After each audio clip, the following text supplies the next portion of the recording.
Timotiya wo sungula ku avanyisa ka vundzeni. Lava rhwexiweke joko ra vuhlonga a va teke vinyi va vona va ri lava fanelaka ku xiximiwa, leswaku vito ra Xikwembu ni leswi hi swi dyondzisaka swi nga tshuki swi soriwa. Lava nga ni vinyi va vapfumeri va nga va deleli hi ku vona leswaku i vamakwavo, kambe va fanele ku va tirhela hi malwandla hi ku tiva leswaku vinyi lava pfuniwaka hi ku tirheliwa hi ndlela leyi i vapfumeri lava rhandzekaka. Dyondzisa vanhu timfanelo teto, u va lerisa tona.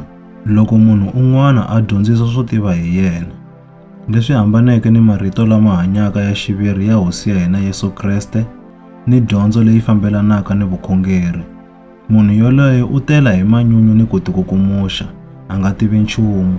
U fa hi ku navela ku phikisana ni ku kanetana ehenhla ka marito ntsena.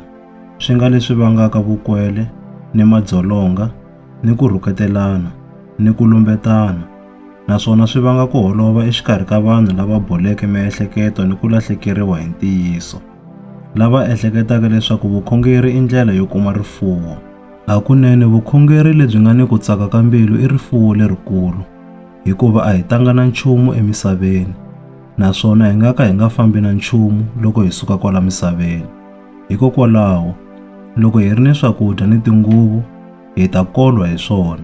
Kambe lava navelaka rifuwo va wela endzingweni, emintlhan'wini ya ku navela leswo tala leswi nga pfuniki nchumu, ku nga ku navela loku dlayisaka vanhu, ni ku va peta ekhombyeni ni le ku loveni. Hikuva ku rhandza ngopfu mali i rimitsu ra leswo biha hinkwaswo.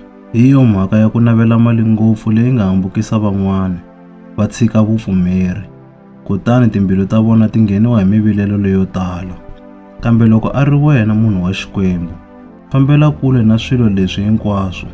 Kongoma ku lulama, ni vukhongeri, ni ku pfumela, ni rirhandzu, ni ku tiyisela, ni musa. Lwa na nyimpi leyinene ya ku pfumela. Tamela hi mandla mambirhi vutomi lebyi nga heriki, lebyi u nga vitaniwa hikwalaho ka byona ni ku veka vumbhoni lebyinene ehenhla ka byona emahlweni ka vanhu lavo tala lava nga ku twa. Emahlweni ka Xikwembu lexi nyikaka vutomi eka swilo hinkwaswo, ni le mahlweni ka Kriste Yesu loyi a vekeke vumbhoni lebyinene emahlweni ka Pontiyo Pilato, ndza ku lerisa ndzi ri, hlayisa milawu, u nga vi ni xivati ni xisandzu, ku fikela loko Hosi ya hina Yesu Kreste a humelela.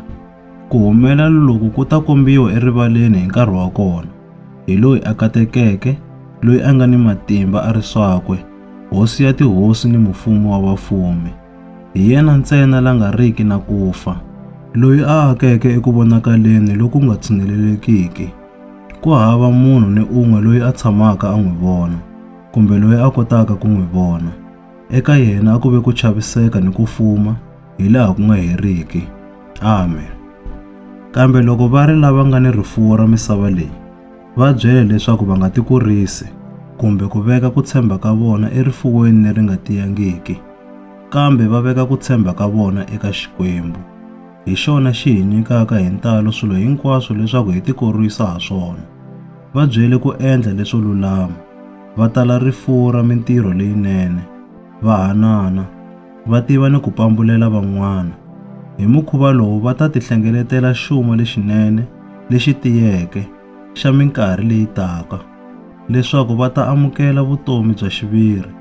We Timotiya, hlayisa leswi vekiweke emandleni ya wena. Fambela kule ni ku vulavula swa hava leswi nga riki na vukhongeri, ni ku kanetana hi leswi vuriwaka vutivi kasi a hi byona. Van'wana hi ku swi landzelela va lahlekeriwile hi vupfumeri. Tintswalo a ti ve na n'wina.